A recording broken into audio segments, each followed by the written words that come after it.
In the Arab culture, words are powerful, and that's why they are lying all the time. They ignore the massacre on October 7th, they deny it, they don't talk about it. I think we're beginning to understand the language of the Middle East, but it's very slowly. They raise the children on a culture of death.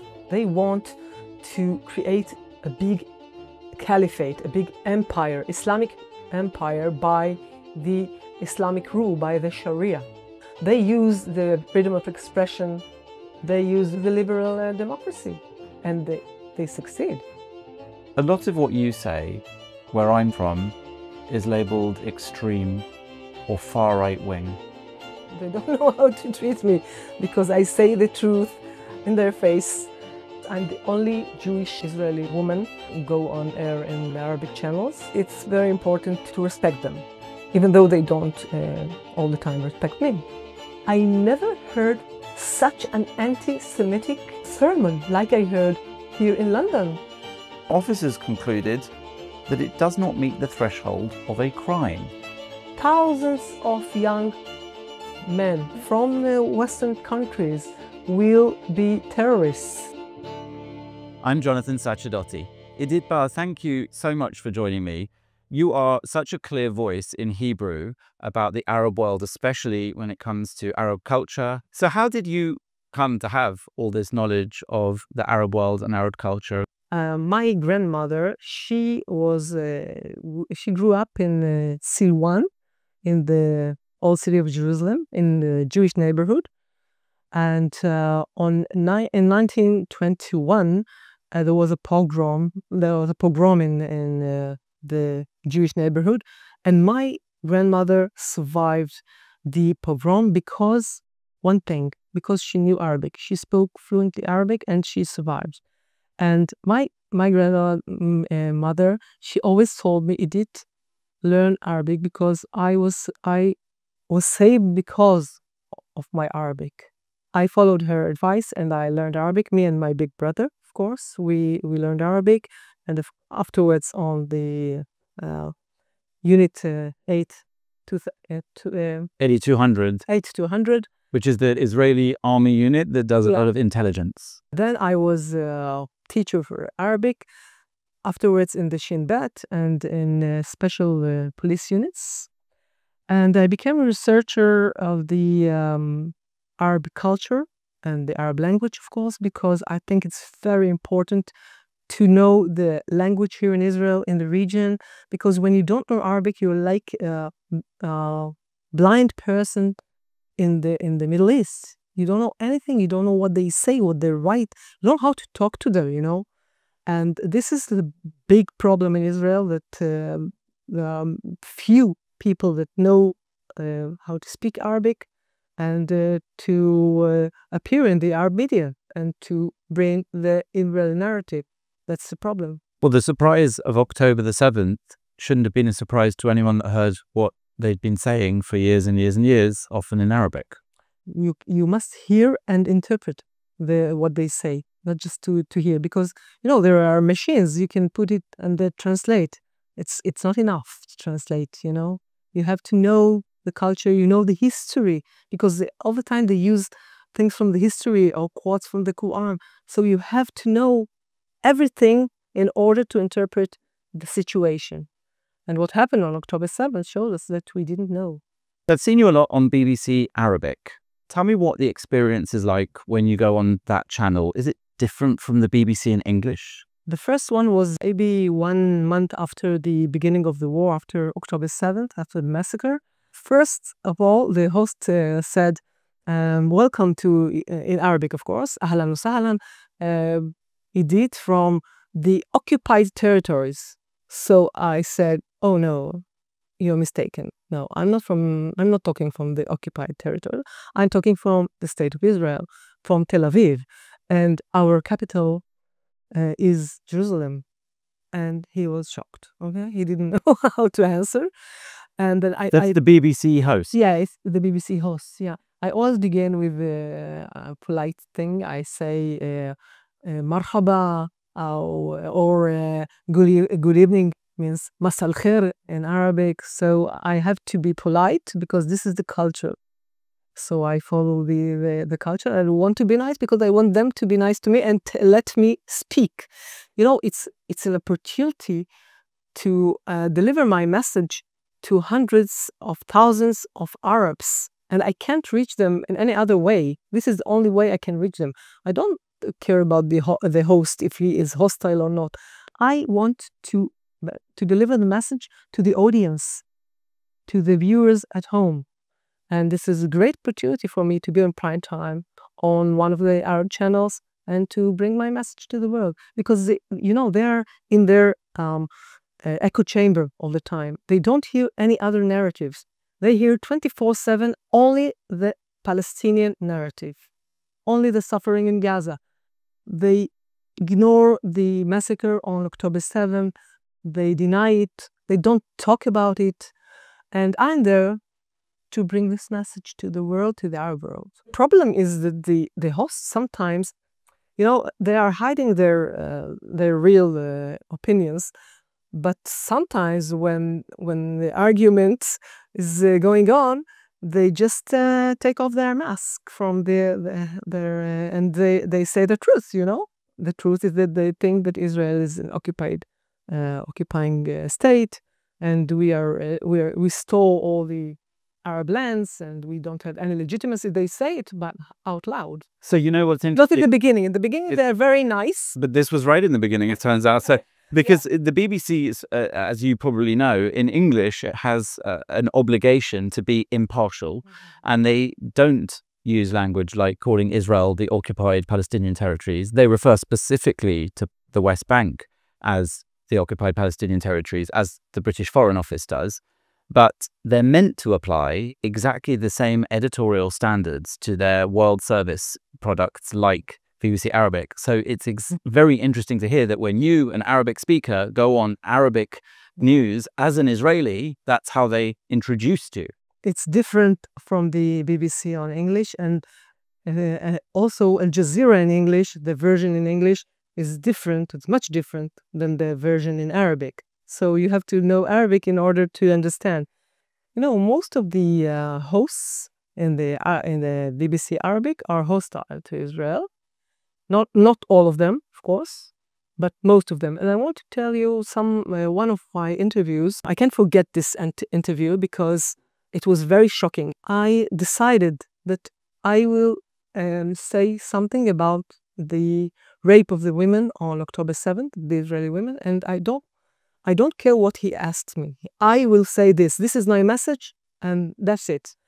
And he asked me something, and I said, before I answer your question, I want to remind you that today is the 25th of November, and it's the International Day, and I want to talk about the human animals that raped Israeli women on October 7th. And then, wow, all the studio was on fire. The host told me, no, you can't speak. You didn't follow the standards of the BBC. And I say, what are the standards of the BBC? Are you with Hamas? So no, and the one from Qatar started to shout on me, and the one from Ramallah started to shout on me, and the one from Egypt.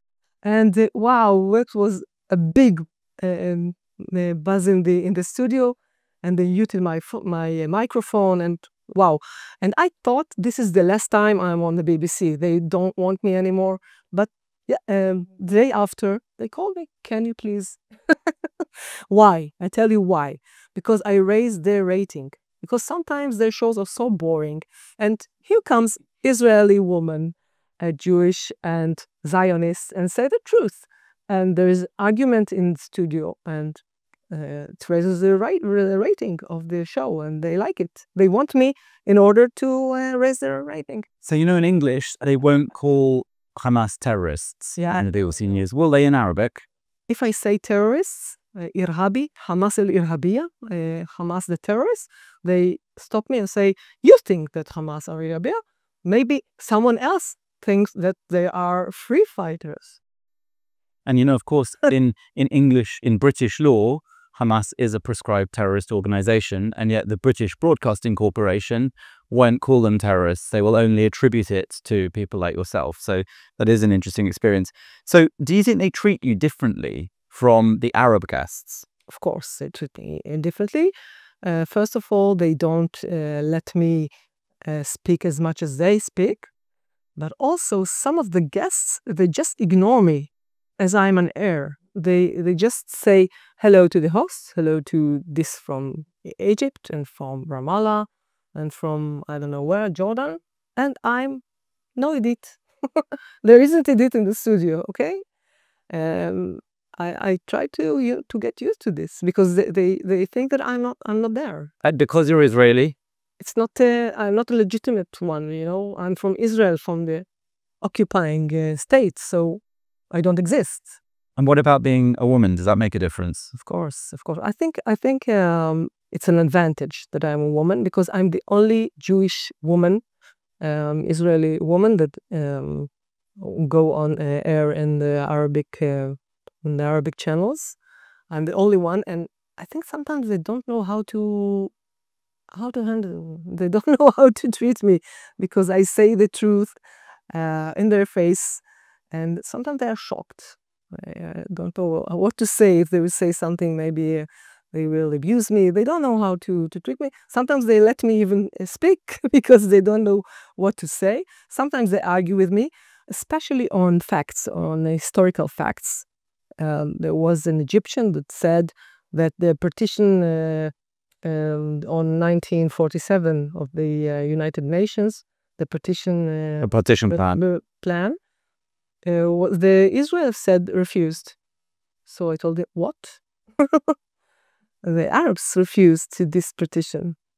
And then I explained him. He doesn't, I don't know if it's come from ignorance or from, I don't know, but they don't want to know the truth. You know? Well, of course, because they sometimes use me as a scapegoat because they want to hit someone from Israel. And I'm there. And why not to tell me all they think about Israel? Because Israel is a killer, kills children, makes genocide, all those things. They try to blame me. And I'm the representative of Israel, but I'm not. I don't have any connection with the government, with any institution. I'm Idit Bar. That's it. I'm an independent researcher. I have no connection with anyone. I don't represent Israel. But you know, I'm there. So why not blame me for all their problems? And I must say that as a representative unofficially of the Israeli position, let's say, or as an Israeli, I'm always impressed actually that you open all of these appearances with the most charming, polite greetings. Yeah. And I think that's very important as well, because you show in your presentation, as much as in your words and facts, that you are there to treat them seriously and they should treat you seriously. Yeah, I should be all polite because this is the Arab culture. You must say hello to all the viewers, and if it's Ramadan, if it's a holiday, I had to say Ramadan Kareem. I think it's very important to to respect them, even though they don't all the time respect me. I'm trying to be, to say the truth without mocking them, I'm not an Arabic speaker, but I've watched your appearances, often with translations and what have you. What sort of Arabic phrasing are we talking about that they like to hear? I use a lot of proverbs in my interviews, Arab proverbs. And why? Because I know that they won't let me say long sentences and explain things about Israel because they really don't want to know the truth. I told you, they just bring me as a scapegoat. So that's why I use the proverbs. And the proverbs are so important in the Arab culture. They are from the DNA of the Arab culture. They're from the DNA. And when I say a proverb, even though it's short, it's so strong, it's so powerful that sometimes it's enough. I don't have to say anything else. I just say one of the best proverbs is darabni ubaka sabakni ushtaka. It means that make themselves the victim. They are saying that they are victims, but if you look at it, we are the victims because they committed massacre on October 7th, and now they say that we are the victim. It means on October 7th, they committed the massacre, and day after, on October 8th, they became the victims. Okay, so that's a good proverb to show them. Just look at yourself in the mirror and know what is the truth. Do you get feedback from viewers where you feel, obviously you will get some pushback, but do you get people who actually have had their eyes opened by your input? Well, I don't know if it's because of my interview, but I get some messages from Arabs on private. They write to me. There was one from Morocco, Sheikh from Morocco, that wrote to me. You were right about the connection of the people of Israel to the land of Israel, and I made a research about it, and I want to meet you. And afterward, he disappeared. Maybe someone killed him. I don't know, because of that. But there are some Arabs that there is a Moroccan journalist that always call me and say, "Wow, you were so brave. I liked your interview. They are dogs," and oh, she's very aggressive. And sometimes I get all the time insults and curses on my Twitter, on my X platform all the time. Yesterday they drew me as a pig, They took my picture. They always do this to me, and what can I do? They don't want to hear what I'm saying. As a pig? It's as a pig, as a monkey. This is it has historical roots, the pigs and the monkeys, because in the Quran there is a story about Jews that didn't keep the Shabbat, and Allah cursed them. They went fishing on Saturday, and Allah cursed them that they will be pigs and monkeys. So even Hamas, when they write about the Jews, they don't call them Jews. They call the sons of the pigs and the monkeys. Okay, this is how they refer to the Jews. So it's all historical things, Now, you are of training and research an expert in Arabic culture, particularly on the visual side of things. And a lot of us watched over the few weeks of the ceasefire and hostage blackmail handover period, the shows that Hamas put the horror shows, they call them. Yeah, they really were horror shows. And I will say, for example, there was a BBC article in English where they commented on the vinyl banners that they printed, and they said that the author of that piece said that they showed the negative effects of Israel's war in Gaza. This was how they described it. And the image that week that they had shown was Benjamin Netanyahu with vampire fangs and blood dripping from him over the bodies of the dead babies that the Palestinians had killed. And they didn't mention that in the BBC English.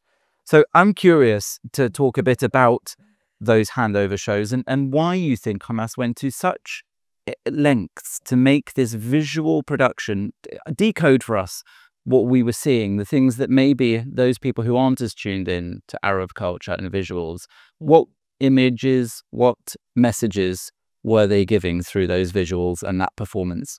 I want to talk about the horror shows because it was a big psychological warfare. And if you saw the big posters on the stage, you saw it was in 3 languages. It was in Arabic, and in Arabic it was for the Arab audience in Gaza and the Arab audience, of course, in the Arab countries. It was in English for the Westerners, and it was in Hebrew to the Israeli audience. So they wanted us to read it, and they want us to be affected by it. Often quite bad Hebrew. Yeah. They need someone to fix there to correct the all the mistakes. But they manipulate the conscience, and they always compare us to the Nazis, to German Nazis. Okay, but the truth is that the Muslim Brotherhood, that Hamas is, of course, a branch of the Muslim Brotherhood, the big organization. they adopted the German, the Nazi ideology as is.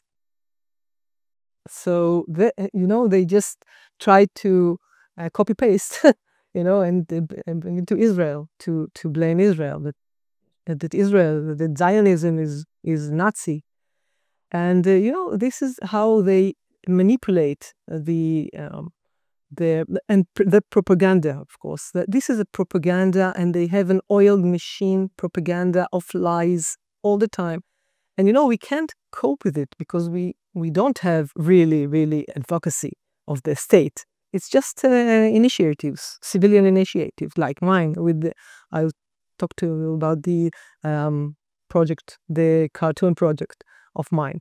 But this is what they're doing, all the time, and they manage, they succeed. That's the problem, because they understand, the Westerners, they don't understand the truth. They don't understand how they manipulate them with slogans like, in the English version of Al Jazeera, for example, they use a ceasefire, the rights, where are the rights, a two-state solution. But in the Arab version, wow, you see incitement against Christians and against Jews, and blood and kill, and it's totally different.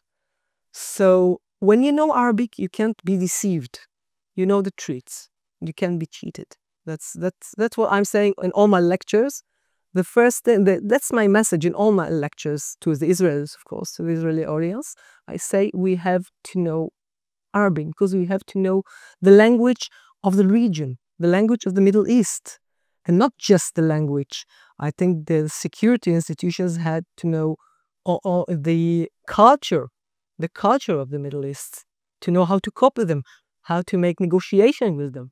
And I think that's one of the interesting things about the horror shows, is that it was a rare opportunity for a jihadi terrorist group to have hours of live international TV coverage, and they knew immediately that they had to use that visually and through their behavior and through their messaging. They dressed in military clothes to show they were still a proud military force standing despite Israel's decimation of their forces.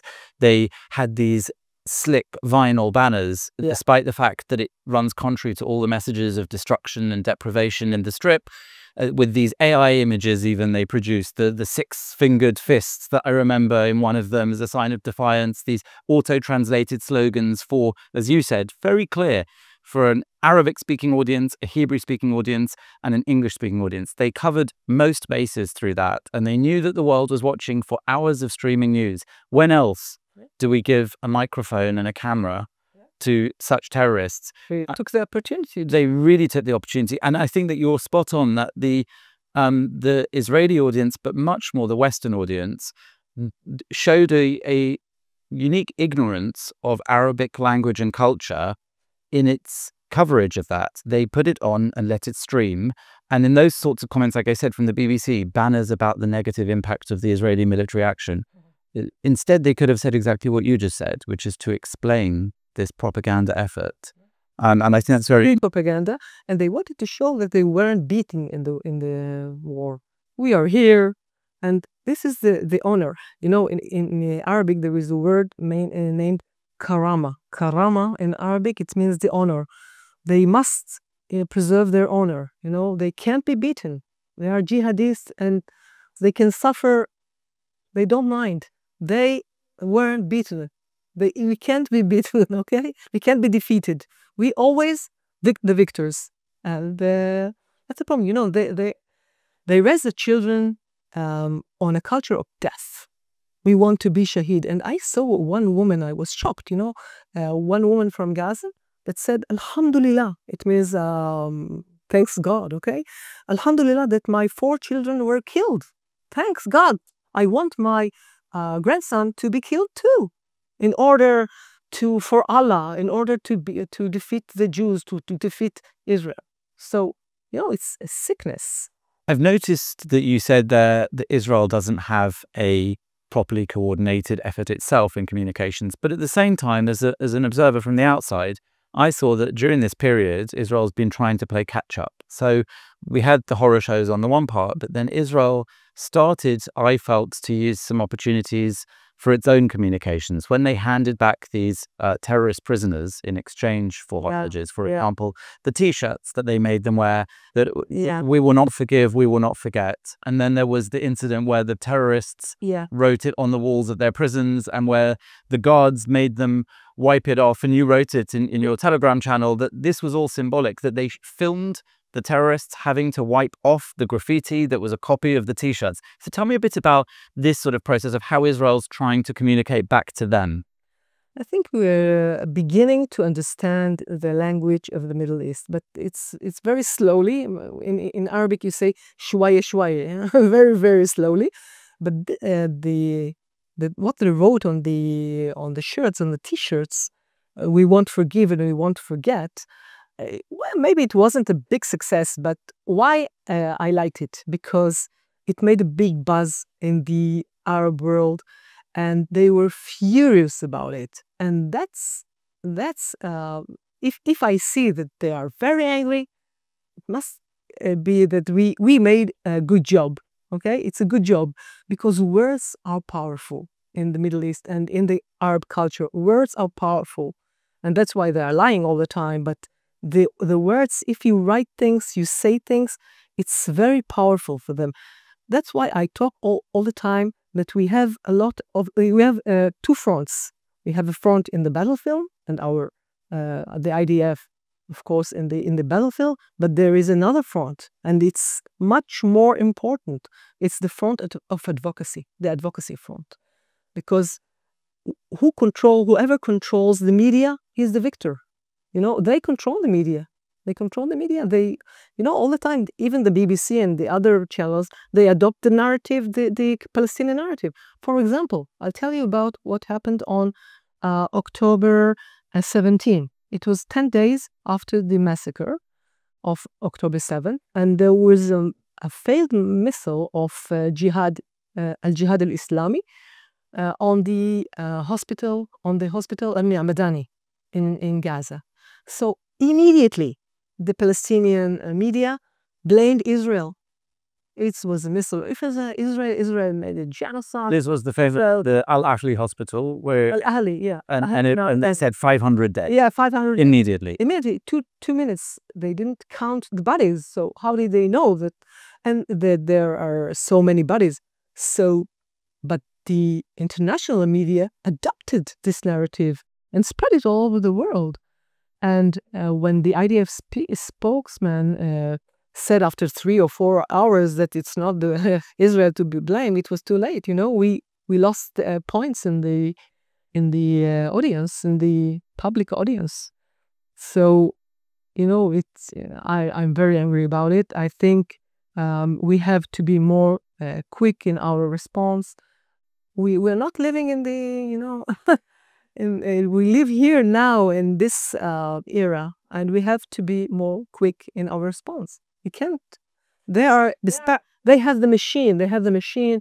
I told you it's an oiled machine, as I said earlier, and they succeed. I hear this a lot, of course, from Israelis who are very critical about the Israeli response or PR effort. But is part of the problem not that it's very easy to spread a lie? It does take a little bit longer to get the truth and spread it. So when there was this strike, actually, as it happened in the car park of the hospital, and it turned out to have been an Islamic Jihad rocket that fell short, but there must have been some need on the Israelis' part to double check, because it's worse still if you deny it and it turns out that there was something they didn't get right or no. So in a sense, I always think that it's a question of the media's responsibility, the Western media, not to just hear this from Hamas, instant, reproduce it because it's the only information you've got so far.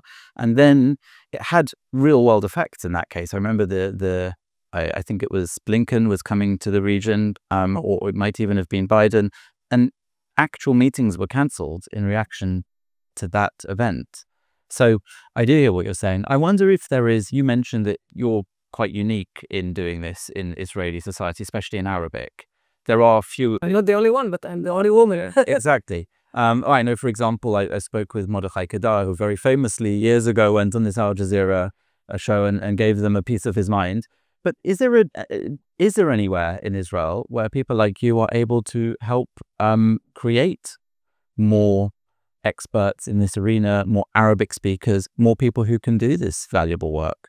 There are some Arabic speakers, and I have friends, even friends that know Arabic. And when I ask them, please help us on the Arab media, we need more people that will appear in the Arab media. They said, no, no, no, no, Edith, we're afraid. We're afraid. You are so brave. I said, what? Why am I so brave? I just tell them the truth, and I sit in my house on the Zoom, and I speak with them. I am not afraid of them. I know that sometimes they will try to ask me complicated question. They are very hostile, but they can't hurt me. I'm here in Israel. I'm in a safe place. They can't do anything to me. So why should I be afraid of them? I'm not afraid. They have to know. They have to hear the truth, even though they don't like it. They have to know the truth. They have to know the Israeli narrative. So I know that one of the ways you're trying my mission. Right. And one of the ways I've seen that you're trying to spread that is an initiative you started, which is cartoons in Arabic. Yeah. Now, we're all familiar with the cartoons that we get even in the Western papers, a political cartoon commenting on the stories of the day. But it seems to me that this is so much more important in Arabic media and Arabic culture. Could you explain why these visuals and also satirical visuals are so key in Arab culture? Yeah. The Arab culture is called ثقافة الكاريكاتير. It means the culture of cartoons or caricatures. And why? Because there are many illiterate people. For example, in Yemen, you have 70% of women that are illiterate. They don't know how to read and write, but they can see a caricature, and they can understand, because the cartoon breaks the barrier of the language. They can understand what's the message of the cartoon. And from 2016, I have a caricature blog, Arab cartoon blog. I like the cartoons in Arabic because, they don't have democracy and they don't have freedom of expression. And that's why the cartoons flourish. A few decades ago, the Arabs, when they were printed the newspaper, they were reading the newspaper from back to front. Why? Because on the back of the newspaper there was the cartoon, the caricature, and it was the most interesting thing in the newspaper. Okay, now you have on social media cartoons, and the cartoons they can make psychological warfare when they try to raise the morale of their fighters, of the terrorist fighters, and to try to break our spirit with the cartoons in threats and to show us humiliated. They're very aggressive in their cartoons. And on 3 days after the massacre, on October 7th, I saw a post on Facebook, and they asked for people that know Arabic if they can volunteer. Of course, I called and asked what they want me to do. And they asked me some questions, and I said I have a caricature blog from 2016. And then he said, oh, that's it. I have an idea. We will create a war room of caricatures. And that's, since then until today, I have a team of volunteers, of artists that draw cartoons. Also the time I give them the ideas, and according to the Arab culture and according to the events, one cartoon that I decided to draw it because I was in a lecture in one of the kibbutzim, and after the lecture, one man came to me and said, I was in captivity in the Yom Kippur War, and they always took me to interrogation. I suffered a lot, but they asked me all the time the same question. Why are you here? Go to Europe. This is your land. And all the way back in my car, I decided we must create a cartoon about this. We must do it. We must. And then I came home and I called one of my artists and I told him I want you to draw the roots of Israel.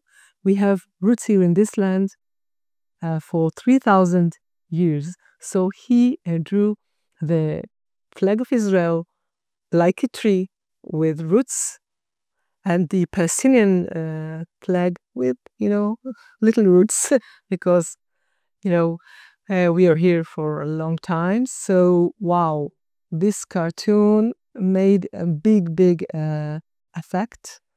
And until today, I get it for some people and say, "You saw this cartoon?" I say, "Yes, it's mine." It's mine, but I get it from other people.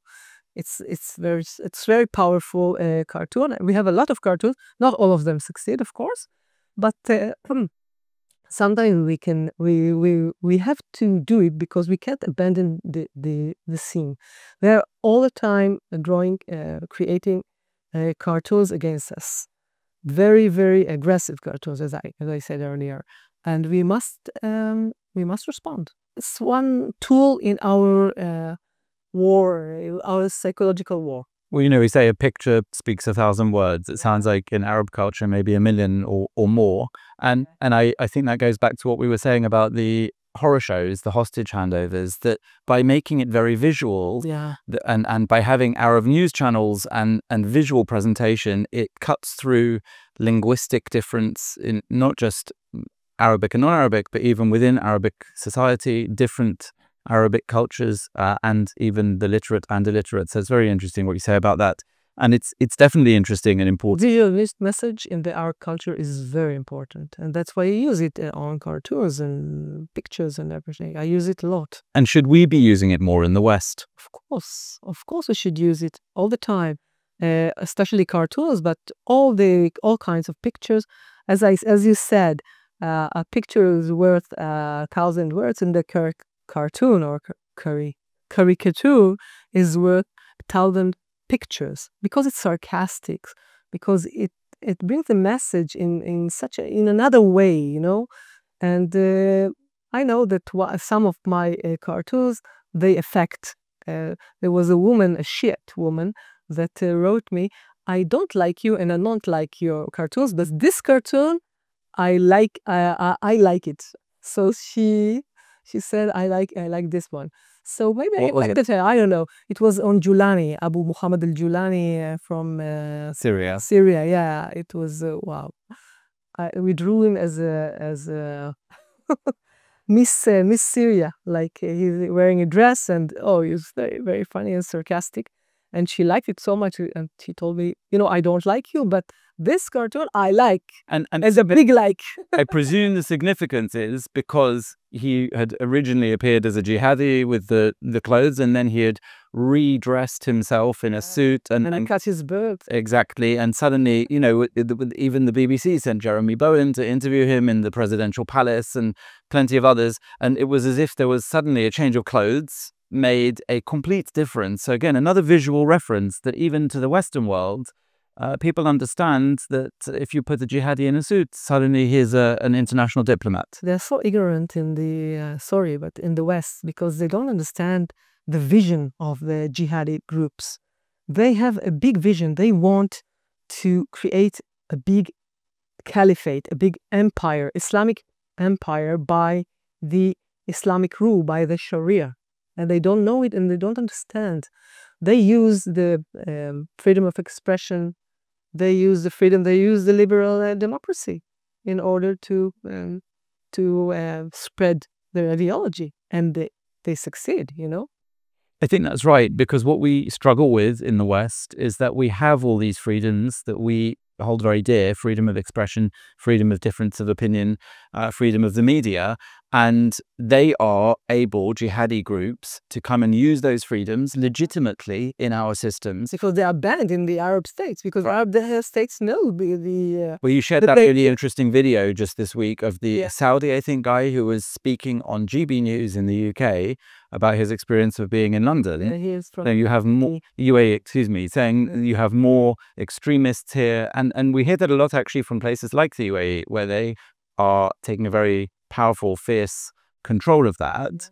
They look at us in London and wonder how come we're not. And the answer is freedom of speech, freedom of expression, even if And it kills us. Islamophobia, you Right. can't criticize them. And I want to talk about the mosques and why the mosques. The mosques can be a hothouse for terrorist groups. And why? Because the imam, he preaches on Friday, and he can influence the believers. You can say in the sermon, it's anti-Semitic sometimes, and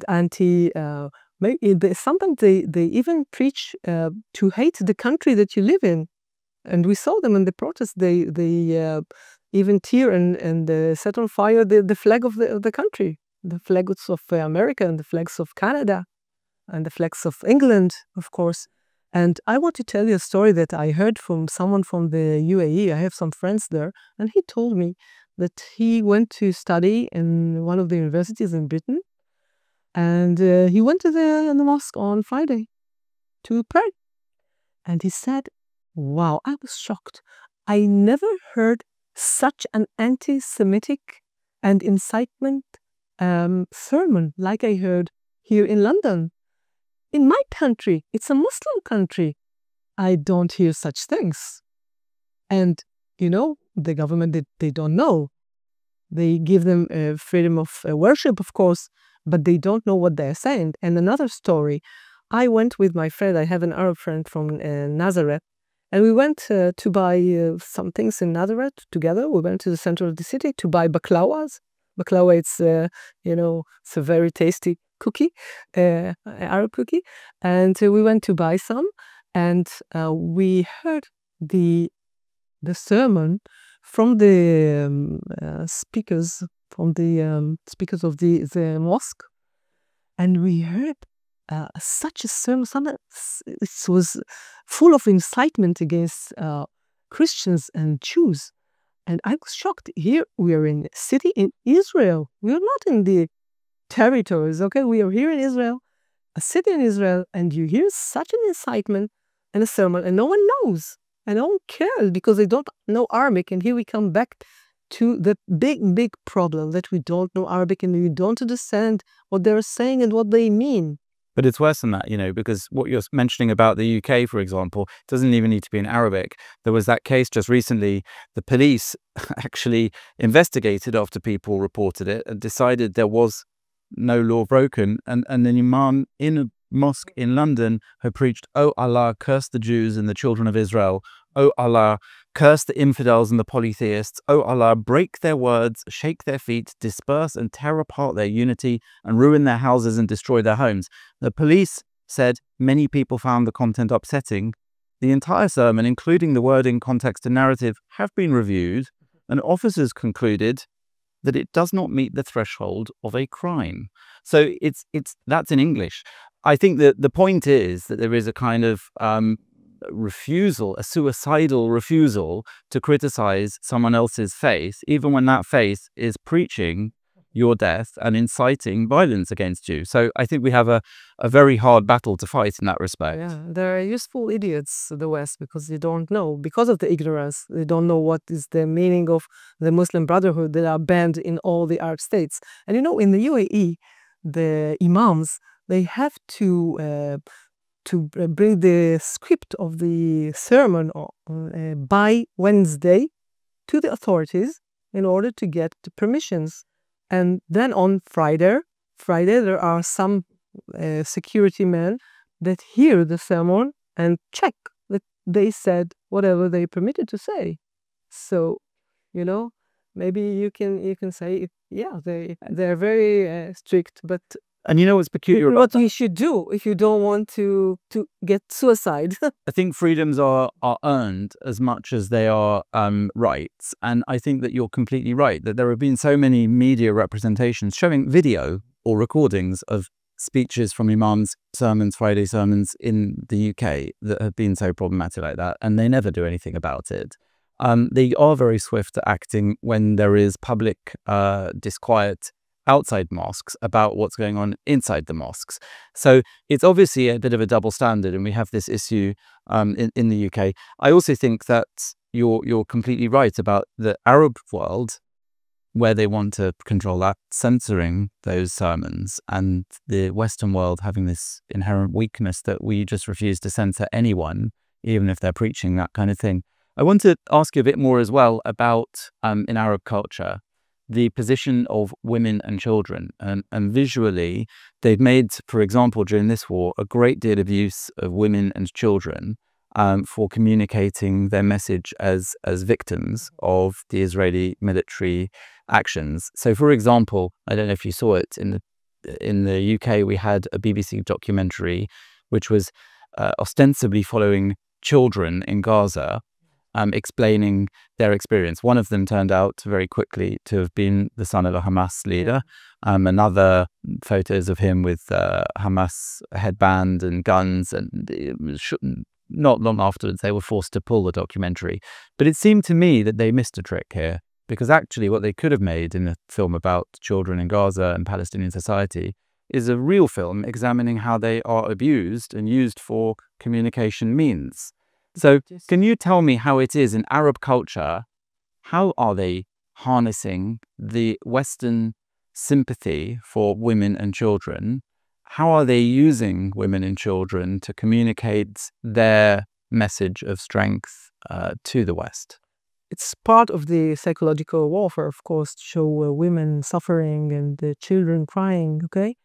And to see blood, they all the time, they show blood. On October 7th, Israel didn't broadcast all these atrocities. And I think it was a mistake, because I think the world should have seen what happened. And I think it's one of our mistakes in advocacy. We don't know how to do it. But I want to talk about women in the Middle East, because I have a podcast named Bint Halal. And Bint Halal, my podcast with Aviad, my friend, is about women in the Middle East, because women in the Middle East are an issue, And Bint Halal in Arabic, it means halal in Arabic, it means kosher, but it's not a kosher girl. It's a modest girl and a good girl. And that's why we called our podcast in Hebrew, of course. But I see that we have some audience from Britain and from the US. Maybe they know Hebrew and maybe they translate it, I don't know. But they're very interested in it. And it's about women, because women in the Middle East and especially in the regime, in the Muslim Brotherhood society, they are really suppressed women, because they have to be modest, they have to wear the hijab.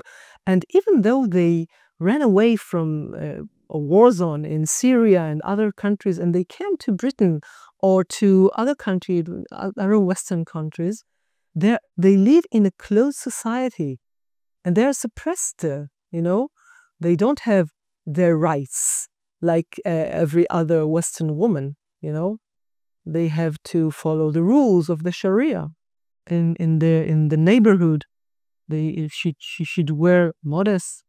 She should I don't know how to say it, but there is a very FGM. You know what is FGM? Female genital mutilation. Yes. Yeah. And some women in the West, they also suffer from this, even though it's not allowed in the rule, it's not allowed by the law.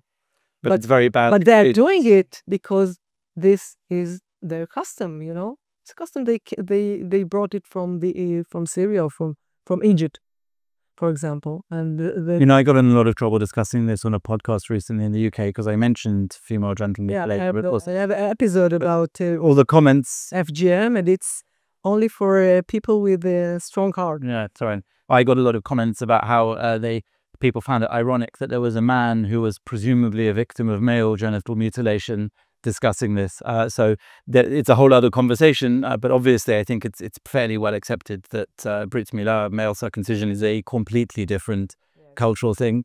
Plenty of room for discussion as well about the validity in the modern world, but a completely different thing from female genital mutilation. But some people try to make a comparison. But this is not the same, And again, I think it's another symbol of how many in the West are acting in bad faith. Because yes, on a purely academic level, let's discuss the validity of male circumcision in religious culture. But it's literally not the same thing, and of massive difference. And so I think the fact that people try to put them together shows bad faith to try to say, well, you do this so they can do that.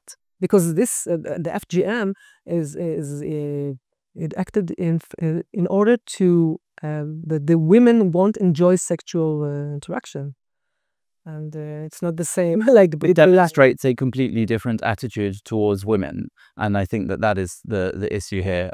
But that's perhaps for another discussion another time. maybe. But it is interesting to me what you say about the use of children and women in that respect. Yeah. And also, as you mentioned earlier, the mother, and it's not uncommon to see, who praised that her children had become martyrs, shaheeds. So the idea that you would use your children in that way, visually as well as literally, is also really very. They also say, you know, that the demography will because they bring children to the world, and the Britons and the Westerners, they just bring one child or two children and a dog, so they will be the majority. But so, I mean, here's a question that I get asked a lot. Are you really saying then that in mainstream Arab culture, there is such a different attitude towards life and death, towards children and their future, to the extent that people are willing to sacrifice their children, their lives? Radical Islam, of course. Okay. Not, But so this is my question. How mainstream is this across Arab society? Because if it is utterly mainstreamed, it means there's very little hope for any resolution between the West and between the Western cultures and the Arab cultures. Or is there room for hope? Is it the case that when people say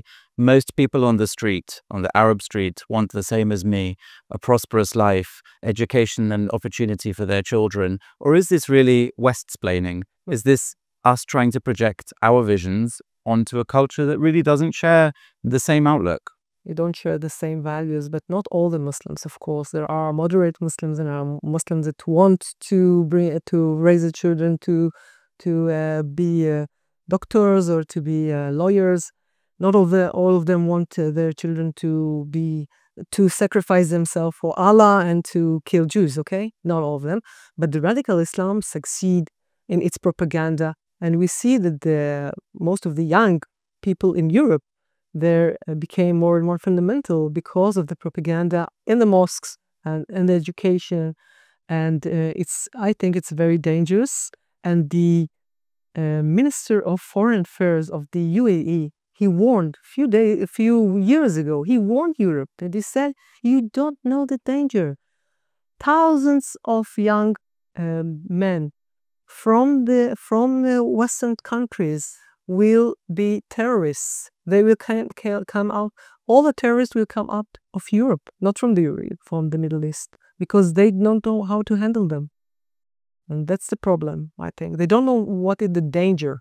And the danger is that they want, you know, I heard one Muslim sheikh that said, "We are like a worm in the tree, you know. We don't want to conquer Europe. We like it, I'm in the tree. Just shwaya.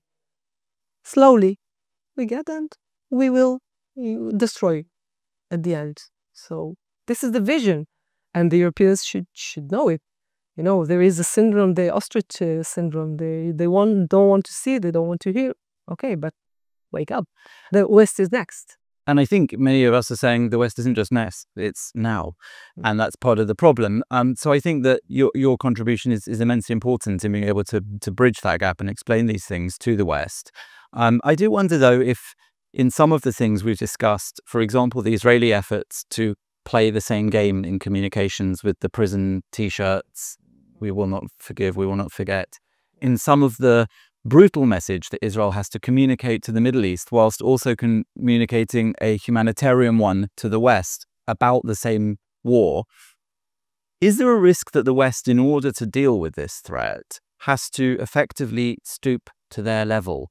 By which I mean, if they are brutal in their communications and actions, must we also bring ourselves down and become as brutal in order to speak in the same language?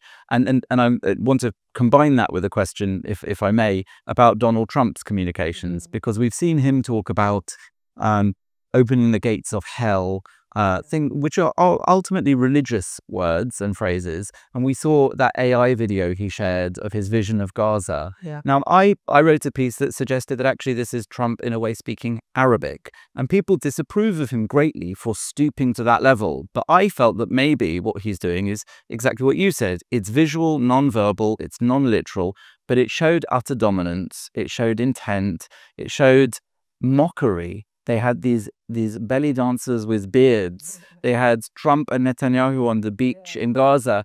In a way, it was a brilliant piece of communication of the type you're talking about, like your cartoons on speed. But in another way, people in the West say, we're better than that. Now, I think that he speaks in the language of the Middle East because this is the language of strength and the language of threats. And he threatened them with, I will open the gates of the hell. They mock him, of course. But, what's interesting is that Trump doesn't understand is he has the economic approach, okay? He's a businessman. And he said, okay, just go from here. Don't live in Gaza. It's not a place for living. And go to Europe and you will have good life. But he doesn't understand the ideological approach. And they stand for the principles. Because if you ask a Palestinian, a Gazan, in his living room, do you want to immigrate from Gaza? You say, of course, no.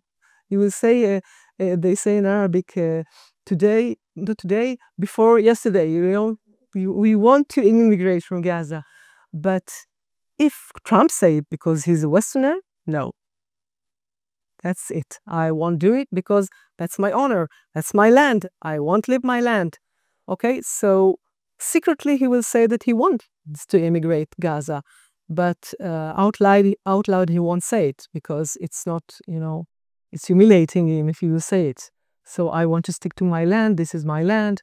And the Jews will immigrate from here to Europe. And that's a big problem. He doesn't understand that they want, I think they want Hamas. If Hamas rules Gaza, they won't let anyone leave Gaza. Okay? So we have to deal with this problem.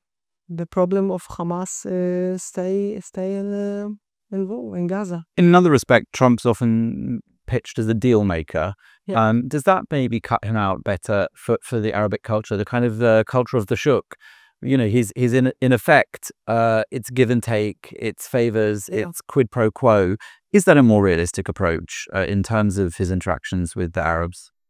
They don't appreciate, they don't accept the economic advantages. They don't in Arabic, there is a term that said sabr. Sabr, it means patience, but it's more than patience. It means I can suffer for a long time. Endurance, almost. Endurance, yeah. I'm willing to suffer here. I can live in a tent. I don't mind. I don't care until I will defeat Israel, until we annihilate the state of Israel. This is the ideology of Hamas. And is it, you said it's the ideology of Hamas. Is it the ideology of mainstream Palestinian identity, in fact? If you see the polls from the Palestinians side, you see that 70%, even from the Judea and Samaria, the Arabs, they say that they will elect Hamas. Never mind Hamas. If we take Hamas out of it, so this is the ideology of Hamas. So they want to annihilate Israel. Exactly. Another. What is the positive side of Palestinian identity, other than resistance against Israel, eradication of Israel? What are the parts that I'm missing? No, I think this is the core of the Palestinian identity. Can it change? Yeah. Because you see that when they say from the river to the sea, Palestine will be free, the original slogan is not this one. The original slogan is from the water to the water, Palestine will be Arabic. So it's ethnical cleansing. This is what they want. And they say it out loud. So this is Palestine. When they so I was in the old city of Jerusalem last week. I saw, the map of Palestine. The map of Palestine is the map of Israel. This is the identity. They want all the land. Can there be a Palestinian identity without jihad? Mhm. I don't know. From 1948, there is a slogan that they said, "Sira wujud walaysa sira hudud." It means it's a conflict of existence and not a conflict about territories. Okay, it's or you or us. Okay, that's it. Well, it's the wider concept of acknowledging a Middle East with a Jewish state or a Jewish presence in it, which is really anathema in much of Arab or Muslim culture, right? I'll tell you why, and I have even one lecture about it. That the conflict from Muhammad's period until 1948, when the Jews were deported from the Arab countries, and the problem is that Jews were always inferior in the empire, the Islamic empire. They had to pay jizya. It means a tax of protection. Please don't kill me. Okay, I'll pay you the tax. And they were inferior politically, socially, and religiously. And now the Jews came to Israel and they built a state. So it's abnormal. The Jew must be inferior. The Jews, according to the Quran and the scriptures, the Holy Scriptures, they made 5 sins. Okay, they made 5 sins. They first they falsified the Holy Scriptures. They considered Ezra Sofer to be the son of Allah. They worshipped the golden calf. They didn't keep the Shabbat with the fishing, as I told you. They killed the prophets. They wanted to kill Muhammad, and they killed Jesus. Okay, so all these sins, Allah cursed them, and that's why they're inferior now.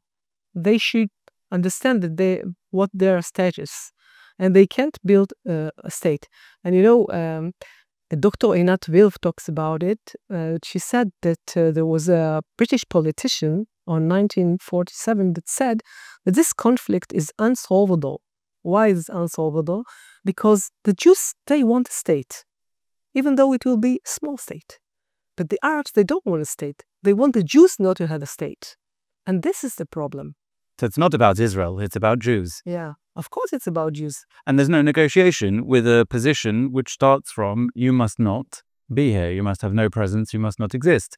You can't then negotiate half a presence because that is not a solution. The last interview on the BBC was on the two-state solution. And he asked me, the host, do you think there are Palestinians that agree with the two-state solutions? I said, of course. But in Arabic, they say something else, They say two-state solution. One state is pure Arab state, and the other is the mixed state with Arabs that refugees and Jews. And of course, they will be the majority, and the Arab state. So, and Jews that speak about two-state solution, they think, oh, we'll be a Jewish state and the Arab state, but they don't understand the Arab. This is exactly what Einat Wilf writes about, which is, the war of return. She says, if you have two states, and one of them is Judenrein, it's no Jews, it's an Arab state, but the other state must also absorb the so-called Arab refugees, who also are the only refugee population that expands forever, then you end up with two Arab states, which eventually is knowledge is power. Knowledge is power. And that's why sometimes I quote from the Quran in the interviews. And they're shocked because, again, a Jewish woman that quotes verses from the Quran that say that the land of Israel is for the people of Israel, Banu Israel.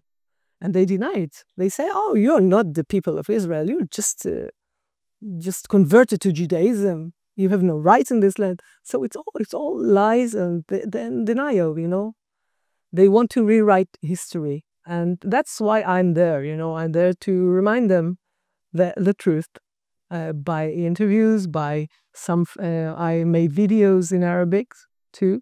And you know why I make videos in Arabic? Because when an Arab man, when he looks in the social media, he watches a video, even though they have subtitles in Arabic and it's in English, he won't look at it. He won't watch it. If it's in Arabic, he will stop for a moment, and maybe I will catch his intention. And that's why I'm create all my videos in Arabic. and posts in Arabic, of course, and interviews in Arabic, because this is the language. This is the language they listen. This is the language that I hope they will listen. A lot of what you say, where I'm come from, is labeled extreme or far right wing. What's your answer to people in the West who say that this negative opinion of Arab culture and Islam is actually racist? Because they don't understand. I don't hate Muslims. I have a lot of friends, Muslims, and I love them, and they're moderate Muslims. It's not the problem. I don't hate the Muslims, but there is a problem with radical Islam that we have to cope with. We can't close our eyes, and that's why I think that we should know the language, we should know the culture, and we should know the meanings and their planning, and we should don't let them affect and influence the youth, the Arab youth in Europe and other countries, to be more and more fundamental and more and more extreme. So in the same way that people shouldn't be fanatical and extreme, it's also a fatal error if the West is so blinded to any criticism of the fanatical and extreme as to not allow itself to criticize it through fear. They're politically correct. It's a big problem, you know. If you can't say who made the terror attack, it's an Arab, it's a Muslim, you can't say it. So how can you cope with it? Where can people find your work? If you want to follow me in English and Arabic, it's on my Twitter account, X platform. I write things in Arabic and in English together, and I have cartoons, and I will be very happy if you support me. Well, Idit, thank you for this interview in English, because I think that also there's a massive audience of people who need to hear your message in the English-speaking world, and I'm really grateful for the work that you're doing and for the time that you spent explaining it today. Thank you very much. Thanks for having me.